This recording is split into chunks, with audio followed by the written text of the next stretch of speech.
Please help me welcome to the stage, Dan Hill.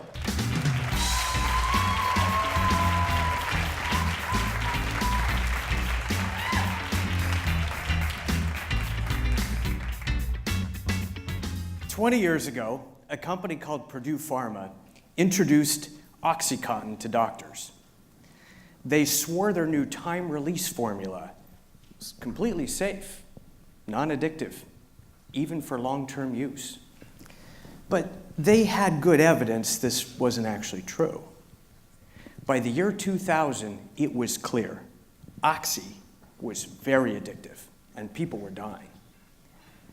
But Purdue continued to maintain that their product was totally safe. Now we know that 80% of all heroin addicts begin with prescription pain pills, and 30,000 Americans are dying every year as a result of opioid addiction. So we did what Americans do. We sued Purdue Pharma, and they settled that lawsuit for $600 million. Now, that might sound like a lot, but that's only about $3,000 for each human life extinguished by opioids. And they made $14 billion on that product. So it was really just a cost of doing business. Now, we did also charge them criminally, the owners of Purdue Pharma, and they pled their crimes down to mislabeling of a product and were each sentenced to community service. Now, they had deep pockets and lobbyists. Clearly something is very wrong with our system, because at the same time, nearly half of all federal prisoners are incarcerated for drug offenses. Most of them minor, like possessing and dealing weed. Apparently, they couldn't afford good lobbyists.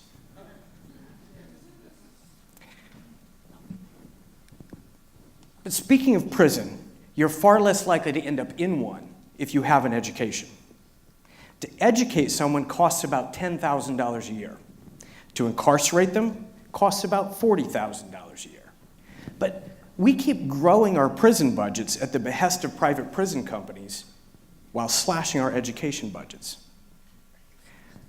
Most of our public policy makes no sense at all. Take healthcare, for example. We pay 3 to 10 times as much for healthcare as any other nation on the face of the planet. $3.2 trillion last year. That's $30,000 on average for a family of 3. But we've been debating this issue for the entirety of the past decade. But what have we been debating? Who pays for healthcare? Not how much it costs. And this is a problem that our government has supposedly been working on for 20 or 30 years now. I don't see a lot of action, but I do hear a lot of bickering. And everybody seems pretty clear that Congress is who's to blame in this matter.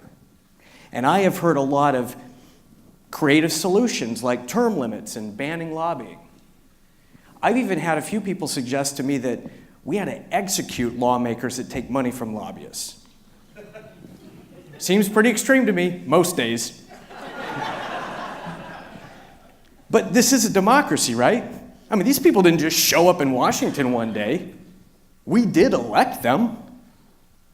You see, we are divided and fighting. And we elect politicians who see it our way. So they are divided and fighting as well. We're looking out for our own best interest, and frankly, so are they. The point I'm driving at here is very simple. While we're busy bickering and fighting amongst ourselves, especially at the things that don't really matter, that's when the lobbyists, the special interests, are winning at the things that really do matter. Think about it.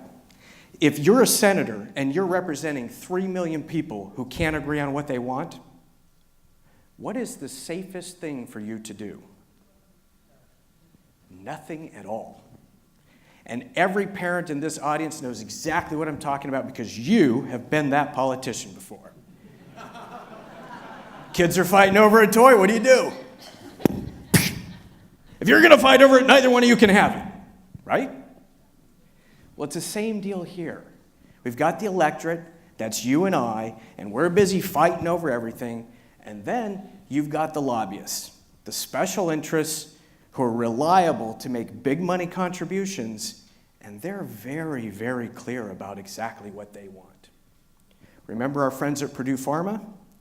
While we were busy arguing with each other in the last presidential election, they quietly slipped some legislation through Congress that they wrote.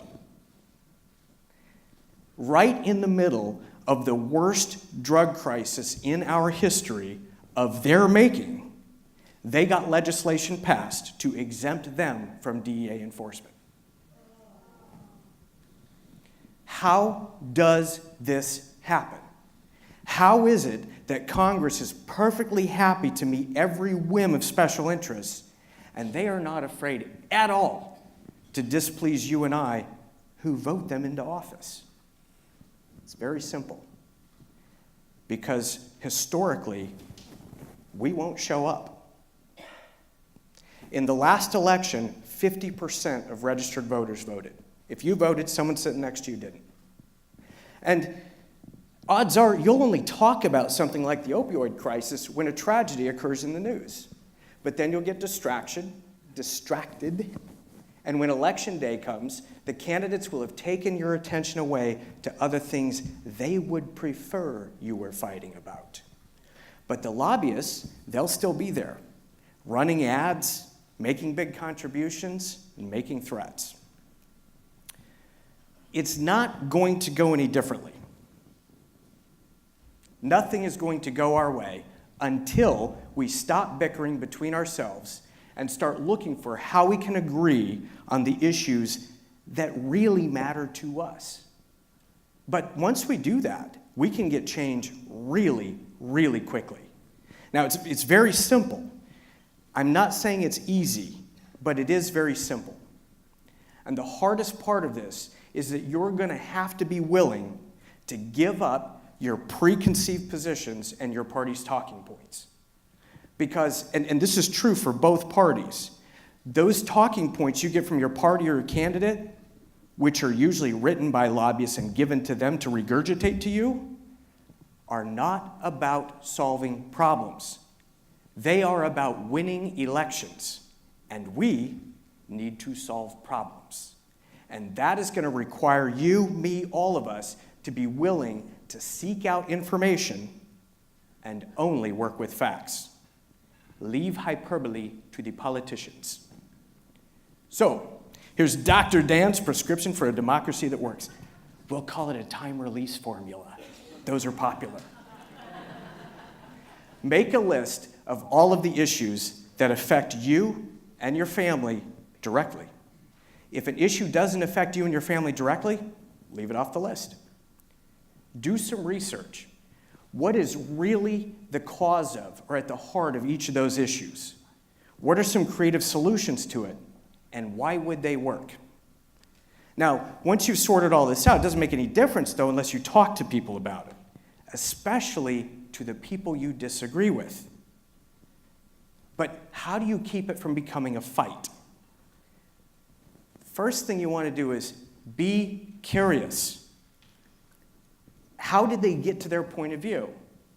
Do they have any facts to back it up? What are they concerned for and what do they care about? And be thoughtful to have an accurate conversation.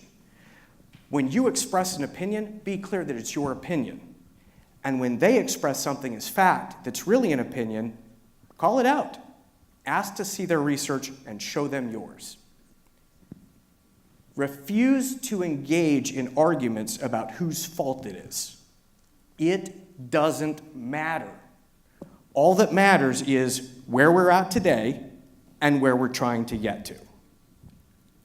Now picture this. If each of you in this room tonight had this conversation with 3 people in your life, and they in turn had this conversation with 3 more people in their life, and so on, within 10 iterations of that, 10 levels deep, if you will, you'd have reached 20 million people having this conversation. And that is not just enough to sway an election. That is real electoral power. Think of it as like multi-level marketing for politics, except there's no buy-in, there's no minimum distribution requirements, you don't get a fancy title, and all you're playing for is your future. If we could get 6 million people to run around selling Avon, surely we can get 10 million to run around selling a future that works. Right?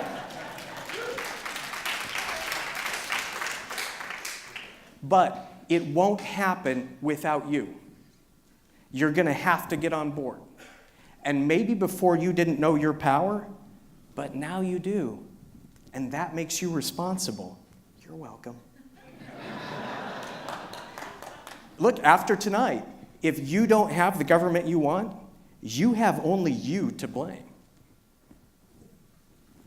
And if you think, in the words of Margaret Mead, if you think it's impossible that a small group of committed people could change the world, consider that indeed it is the only thing that ever has.